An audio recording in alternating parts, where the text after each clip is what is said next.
हम करते हैं रेवेन्यू बजट को पहले complete.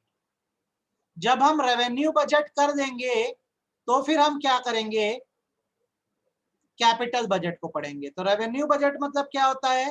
Revenue budget is the part of budget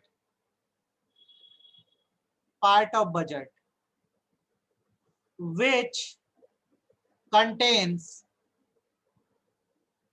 क्या क्या? Revenue receipt and revenue expenditure. क्या क्या कंटेन करता है? रेवेन्यू रिसिप्ट कंटेन करता है, रेवेन्यू एक्सपेंडिचर कंटेन करता है। It has no affect on asset and liability. इससे गवर्नमेंट की एसेट या लायबिलिटी पे कोई असर नहीं आता है। Further these budget are of recurring nature. मतलब इसमें जो रिसिप्ट हो रही है लगातार होती रहेगी, जो खर्चे लगातार नेचर के हैं। वन टाइम एक्टिविटी नहीं है ये बजट, ये साल भर चलता है। आप बताओ रेवेन्यू बजट की मीनिंग समझ आ गई कि नहीं आ गई? रेवेन्यू बजट की मीनिंग समझ आई कि नहीं? दो चीजें कंटेन करना है, रेवेन्यू रिसिप्ट कंटेन करता है, रेवेन्यू एक्सपेंडिचर कंटेन करता है। इससे ना एसेट में कोई फर्क आ रहा है ना लायबिलिटी पे, और ये कंटिन्यूअस नेचर का लगातार होता रहेगा। सभी लोग को क्लियर है ना बेटा? अब आगे मेरी बात को सुनना, आपके लिए मैं हेडर्स बना रहा हूं, और आपके पास भी कॉपी वॉपी होना तो अपनी कॉपी निकाल दो, थोड़ा लिख लो। ऐसे दिखाऊंगा तो आपको भी आसान रहेगा।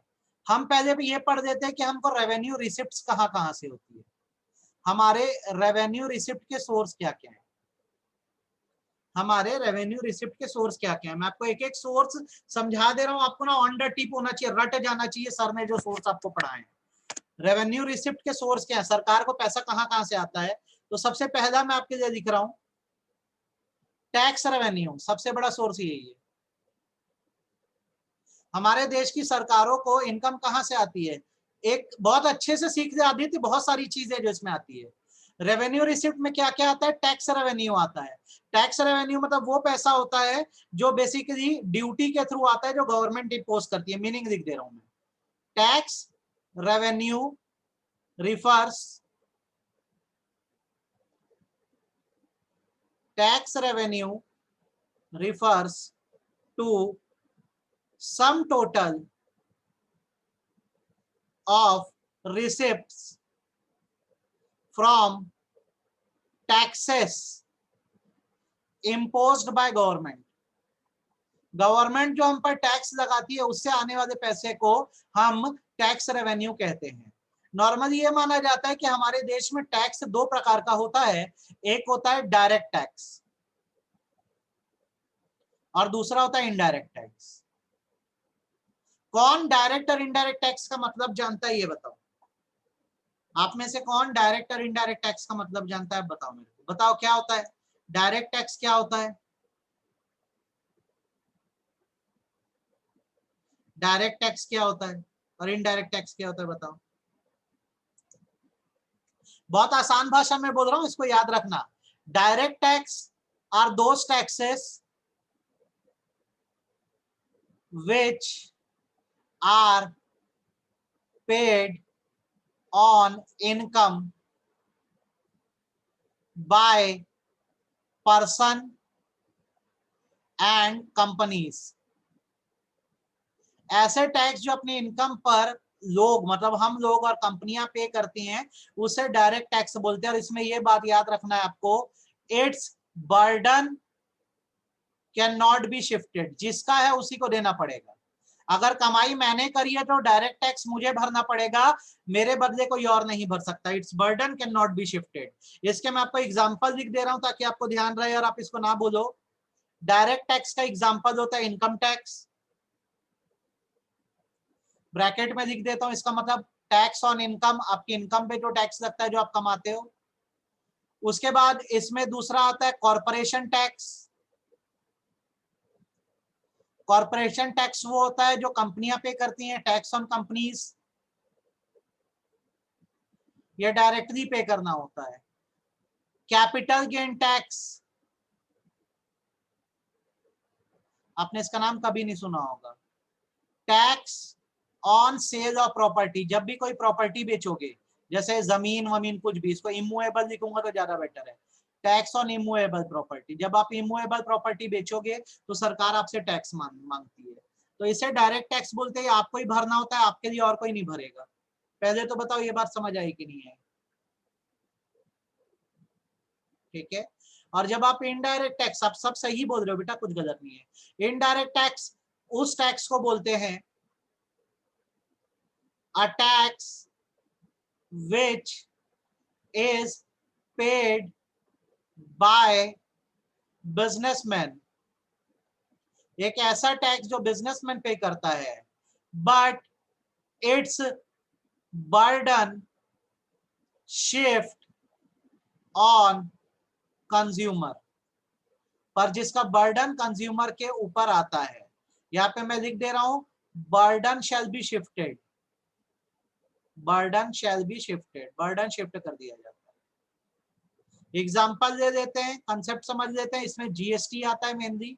क्या होता है, जो बिजनेसमैन है उसने जब सामान बनाया तभी जीएसटी का पैसा पे कर दिया था। जैसे 100 रुपए का सामान है, 10 रुपए जीएसटी है, तो 10 रुपए जीएसटी जो है इस बिजनेसमैन ने पे कर दिया है।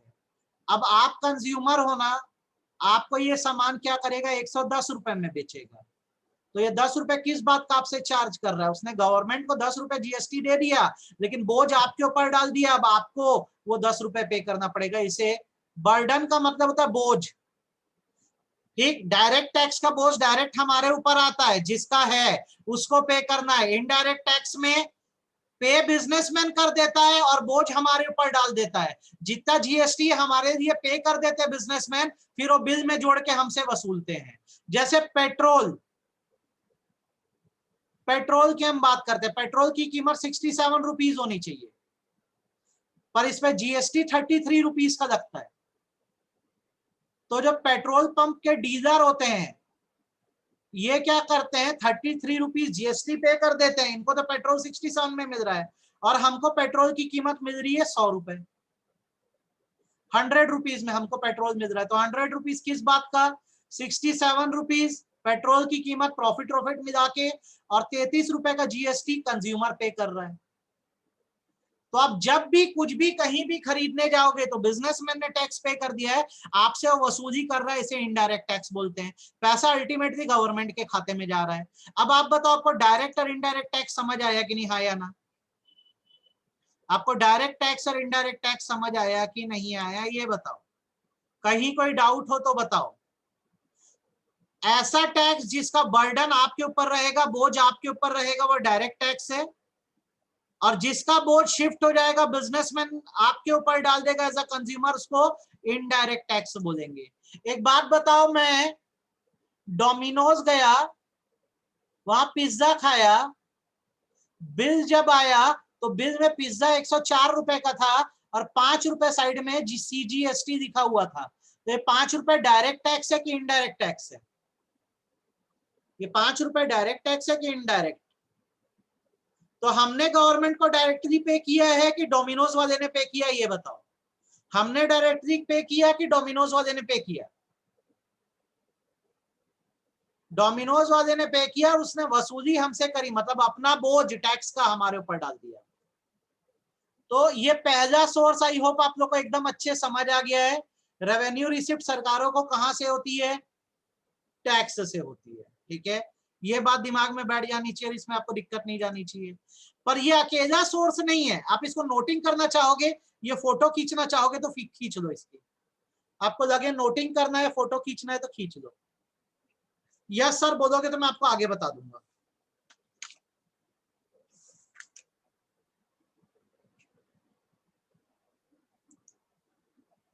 डन। अब टैक्स के अलावा बेटा रेवेन्यू के और भी सोर्सेस, अब ये जो सोर्सेस बता रहा हूं बहुत अच्छे से समझ लेना और हर प्रकार से आपको याद रखना है इनको। थोड़ी देर में फिर देख ले बेटा, ये देख, स्कैन खींच दे इसको, फोटो खींचनी फोटो खींच दे, लिखना है लिख दे। तो रेवेन्यू रिसिप्ट का सबसे पहला सोर्स है टैक्स रेवेन्यू। टैक्सेस से पैसा आता है, चाहे वो डायरेक्ट टैक्स हो या इनडायरेक्ट टैक्स हो, सरकारों को पैसा आता है।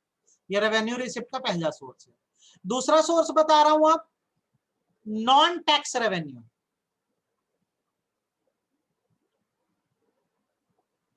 नॉन टैक्स का रेवेन्यू का मतलब होता है रेवेन्यू रिसीव्ड।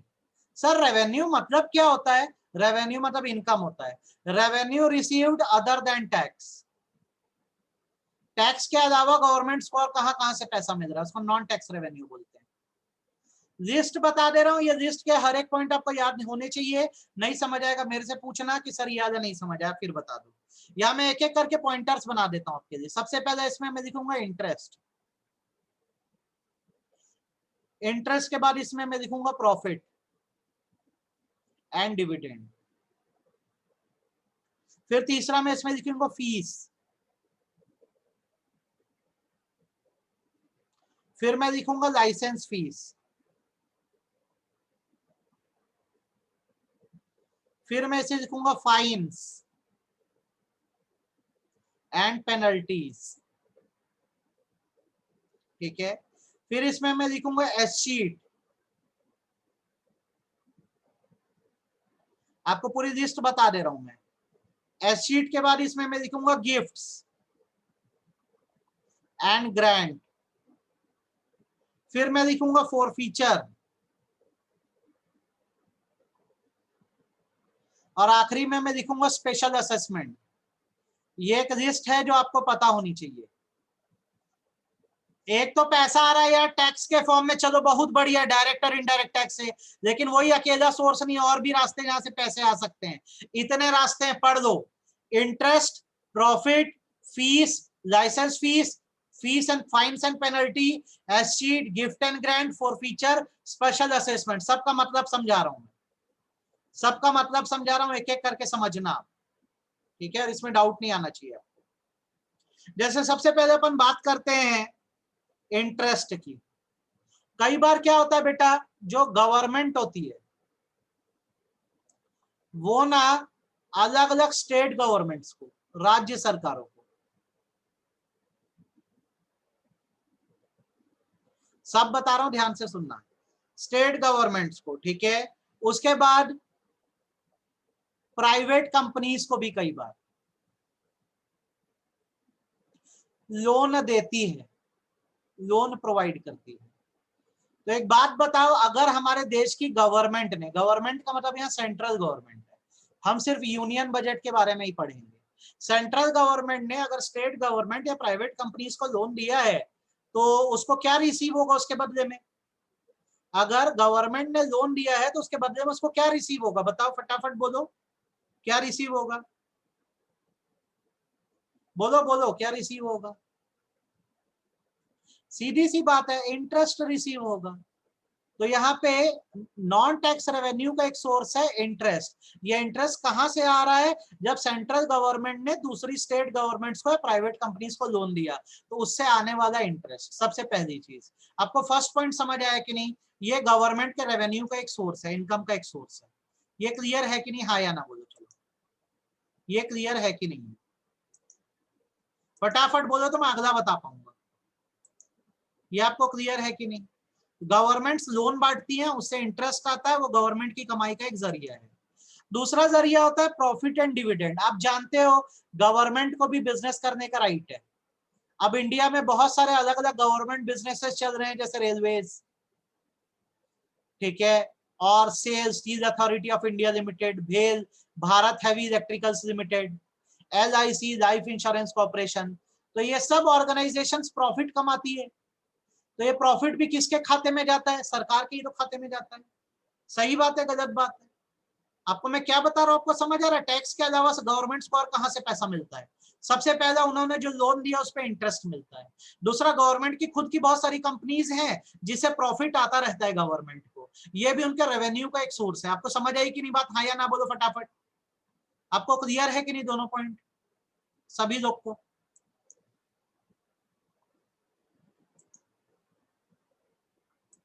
ओके। जिया, निशा, प्राची, संध्या, निशा, निराली, क्लियर है? आप लोग को समझ आया गवर्नमेंट को पैसा कहां कहां से आ रहा है? भाई पहले तो जो लोन दिया था उसका इंटरेस्ट रिसीव हुआ। गवर्नमेंट की खुद खुद बहुत सारी कंपनियां, वहां से प्रॉफिट आ रहा है। तीसरा, गवर्नमेंट को अलग अलग तरह की फीस आती है, ठीक है। फीस किस बात की? ये ऐसी फीस है जो पब्लिक पे करती है, पेड बाय पब्लिक। जैसे कि जब आप कोर्ट जाओगे, आपका कोई केस वेस चलाना हो या आपको कोई फॉर्म वॉर्म को सर्टिफाई कराना हो, सील लगवानी हो वकील से, कोर्ट की फीस लगती है, ध्यान रखना इस चीज पे। आप इंपोर्ट या एक्सपोर्ट करते हो तो इंपोर्ट फीस लगती है आप पर, पेपर वर्क की आपकी फीस लगती है, ध्यान रखो, ठीक है। आप किसी भी चीज का रजिस्ट्रेशन कराने जाओगे, रजिस्ट्रेशन फीस लगेगी। जैसे अभी सीबीएसई में भी आप 12th में पहुंच गए हो, आपका एग्जाम फॉर्म का रजिस्ट्रेशन होगा, तो जो फीस होगी सीबीएसई के थ्रू गवर्नमेंट के पास ही तो जाएगी, सीबीएसई भी तो गवर्नमेंट बॉडी ही है। तो गवर्नमेंट पब्लिक से अलग अलग तरह की फीस चार्ज करती है, वो पैसा भी जो होता है किसके पास जाता है, गवर्नमेंट के पास। आप बताओ ये बात समझ आई कि नहीं, हाँ या ना। देन बारी आती है लाइसेंस फीस की। इसका मतलब होता है परमिशन फीस। आपको किसी चीज की परमिशन चाहिए तो उसकी भी फीस लगती है। जैसे आपको घर में आर्म्स रखना है, मतलब गन रखना है, तो इसका आपको लाइसेंस लेना होता है और इसकी बराबर फीस लगती है। आपको लिकर शॉप खोलनी है, शराब दुकान खोलनी है, तो इसकी आपको लाइसेंस फीस पे करनी होती है। आपको गाड़ी चलानी है, ड्राइव करना है, आपको इसकी लाइसेंस फीस देनी होती है। जब तक परमिशन नहीं होगी तब तक आप ड्राइव नहीं कर सकते ना, चालान कट जाएगा। अब आप बताओ आपको ये समझ आया कि नहीं, हाँ या ना।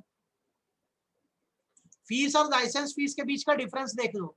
फीस मतलब अलग अलग तरह की पेमेंट जो मांगी जाती है पब्लिक से, और लाइसेंस फीस परमिशन की फीस है, किसी चीज की परमिशन के एवज में आपको क्या दिया जाता है, फीस दिया जाता है। 4 सोर्सेस दिमाग में बिठा लो। इंटरेस्ट से पैसा रिसीव हो रहा है यार, इंटरेस्ट से रिसीव हो रहा है पैसा, प्रॉफिट से आ रहा है, फीस से आ रहा है, लाइसेंस फीस से आ रहा है। फिर गवर्नमेंट को और पैसा आता है फाइन्स एंड पेनल्टीज से।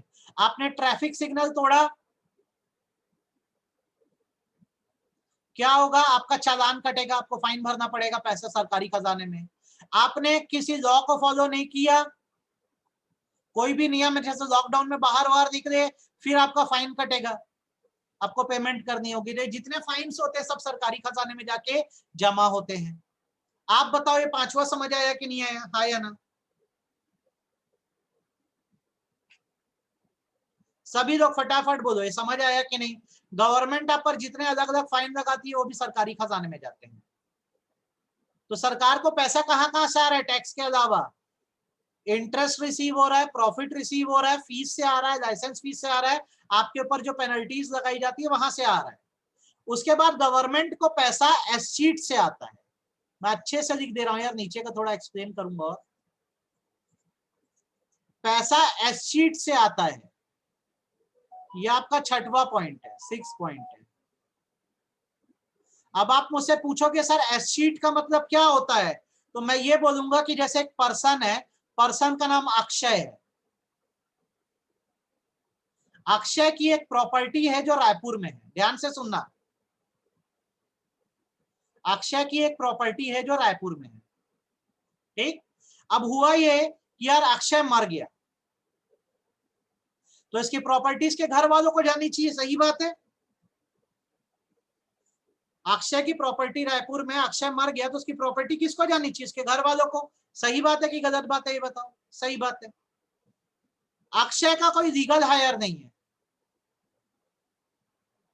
मतलब अक्षय का कोई वारिस नहीं है, तो ये जो प्रॉपर्टी है वो गवर्नमेंट के खाते में चली जाएगी। और इसे बोलते हैं बेसिकली क्या, एसशीट। एसशीट का मतलब होता है जब कोई पर्सन मर जाता है और उसका कोई वारिस नहीं होता है, लीगल हायर नहीं होता है, तो उसकी प्रॉपर्टी जो है वो किसको चली जाती है, गवर्नमेंट को चली जाती है, और उसको एसशीट बोलते हैं। आप बताओ आपको एसशीट समझ आया कि नहीं आया, आप बताओ आपको एसशीट समझ आया कि नहीं आया। आगे आप इसकी फोटो वोटो ले लो और ये रट जाना चाहिए सर, इतने हमको पता है और अच्छे से आता है। अच्छा, ये क्लियर है। एसशीट के बाद अगला जो आता है बेटा, वो आता है गिफ्ट एंड ग्रांट। ठीक है, गिफ्ट एंड ग्रांट का बेसिकली मतलब ये होता है कि हमारी जो गवर्नमेंट है उसको ना अलग अलग देशों से बीच बीच में फॉरेन गवर्नमेंट से गिफ्ट्स मिलते रहते हैं, या ग्रांट, ग्रांट मतलब डोनेशन मिलते रहते हैं। तो ये गिफ्ट या ग्रांट भी जो है वो सरकारी खजाने में जाके जमा हो जाते हैं। उनके फैमिली में कोई नहीं रहा तब सरकार को जाएगा, फैमिली में कोई क्लेम कर दिया तो फैमिली में रहेगी प्रॉपर्टी। हम बोल रहे हैं अगर कोई लीगल हायर या वारिस नहीं है, परिवार में कोई नहीं है, तो सरकार के पास चली जाती है प्रॉपर्टी, इसे एस्टीट बोलते हैं। फिर गवर्नमेंट को दूसरे देशों से अलग अलग गिफ्ट और ग्रांट मिलते हैं, ये भी रेवेन्यू रिसिप्ट का एक सोर्स है। इस पैसे को भी सरकार हमारे ही भले के लिए खर्चा करती है। आपको इतने समझ आ गए कि नहीं आ गए, अच्छे से ये बताओ पॉइंट, आपको इतना समझ आया कि नहीं आया?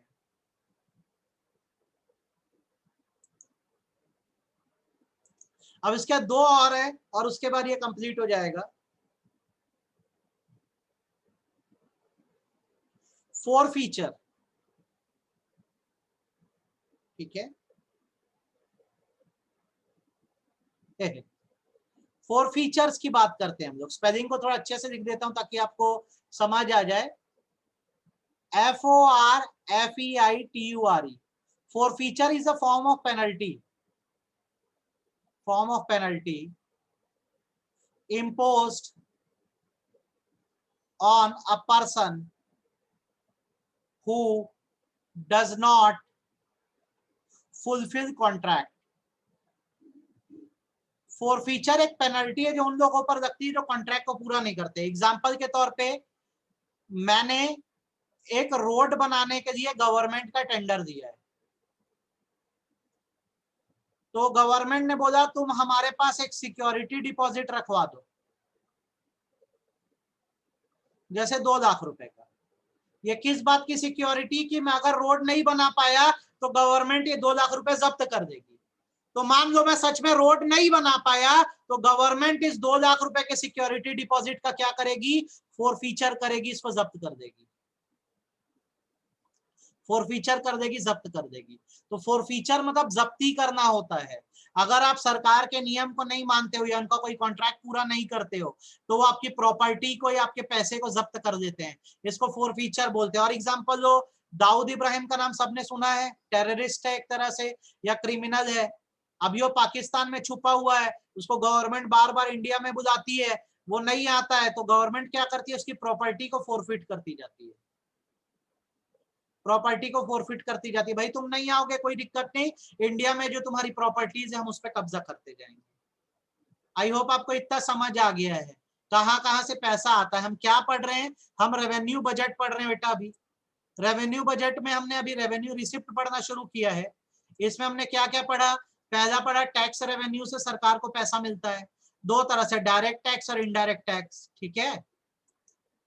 उसके बाद नॉन टैक्स रेवेन्यू में क्या क्या आता है बेटा, नॉन टैक्स रेवेन्यू में टैक्स के अलावा पैसा है, इंटरेस्ट से आता है, प्रॉफिट्स से आता है, फीस से आता है, लाइसेंस फीस से आता है, फाइन्स से आता है, एसशीट से आता है मतलब मरे हुए बंदे की प्रॉपर्टी सरकार को गई, गिफ्ट से आता है, फॉरेन गवर्नमेंट से गिफ्ट मिलता है, फोरफीचर से पैसा आता है। फोरफीचर से मतलब आप सरकार का कोई कॉन्ट्रैक्ट पूरा नहीं कर पाए, गवर्नमेंट का कोई कॉन्ट्रैक्ट आपने दिया है, टेंडर दिया है, आप पूरा नहीं कर पाए तो आपका पैसा जब्त कर देगी, बोलेगी ऐसे कैसे पूरा नहीं करोगे।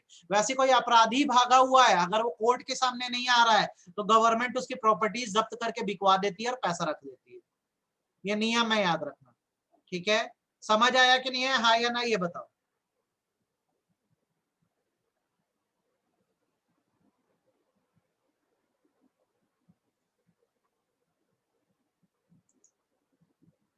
आ गया, आखिरी करते हैं और ये कंप्लीट हो गया अपना टॉपिक, स्पेशल असेसमेंट।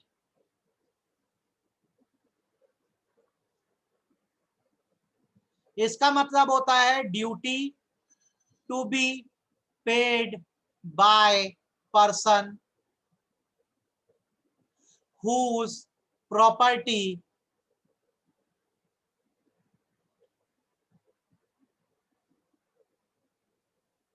विजय, मैं पूरा ऊपर से नीचे करूंगा, देख लेना बेटा एक बार, हाँ जिसके साथ रिलेशन अच्छे हो। स्पेशल असेसमेंट का मतलब होता है duty to be paid by person whose property rates have been significantly significantly increased। Example दे दे रहा हूं, ध्यान रखो, मेरी एक लैंड है, जमीन है, ये कुम्हारी में है। जमीन की कीमत जो है वो 15 लाख रुपए है। अब क्या हुआ, कुम्हारी के पास डिक्लेयर हुआ कि IIM बन जाएगा। तो IIM बनने की खबर आई तो इस प्रॉपर्टी का रेट 15 लाख से बढ़कर 2 करोड़ हो गया, रेट बढ़ गया। कभी भी याद रखना, जब किसी जमीन के आसपास एयरपोर्ट बनता है या कोई सरकारी इंस्टीट्यूशन बनता है तो जमीन की कीमत एकदम ज्यादा एक बार की बढ़ जाती है। जैसे मेरी जमीन के अगर एयरपोर्ट बन रहा हो, एयरपोर्ट के पास की जमीनें बहुत महंगी हो जाती है। तो जब 15 लाख की जमीन थी, IIM पास में बन रहा है तो जमीन की कीमत बढ़ के 2 करोड़ हो गई। तो गवर्नमेंट बोलती है you have to give a part of increase as tax to us। आपको अपनी प्रॉपर्टी का थोड़ा सा अमाउंट सरकार को टैक्स के रूप में देना होगा, क्योंकि गवर्नमेंट की काम के कारण ही आपकी जमीन की वैल्यू बढ़ी है, वरना आपकी जमीन की वैल्यू नहीं बढ़ती, 15 लाख ही रह जाती। अब 2 करोड़ हो गई है ना, तो थोड़ा सा टैक्स गवर्नमेंट को भी आप दे दो, इसको स्पेशल असेसमेंट बोलते हैं। आप बताओ, आपको स्पेशल असेसमेंट समझ आया कि नहीं, हाँ या ना? आपको स्पेशल असेसमेंट समझ आया कि नहीं, हाँ या ना बताओ? वो कैलकुलेट करके गवर्नमेंट्स बताती है, हम उसमें कुछ नहीं बोल सकते। ठीक है, जैसे मेरे घर के पास भी अभी बस स्टैंड बनने वाला है, तो मेरी जमीनों की कीमत एकदम बढ़ जाएगी, तो गवर्नमेंट मेरे से भी टैक्स मांगेगी। अब ये देख दो ऊपर से नीचे तक, यार आप लोग एक बार स्क्रीनशॉट देना है तो दे दो। यहां से शुरू हुआ है हमारा टॉपिक।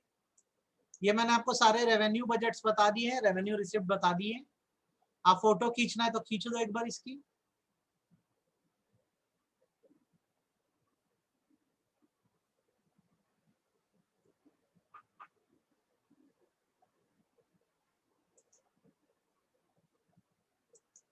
वेरी गुड बेटा, ये नीचे की फोटो खींच लो। नॉन टैक्स रेवेन्यू की हिस्ट्री याद रखना, interest, profit, fees, licence fees, fines, photo खींचो।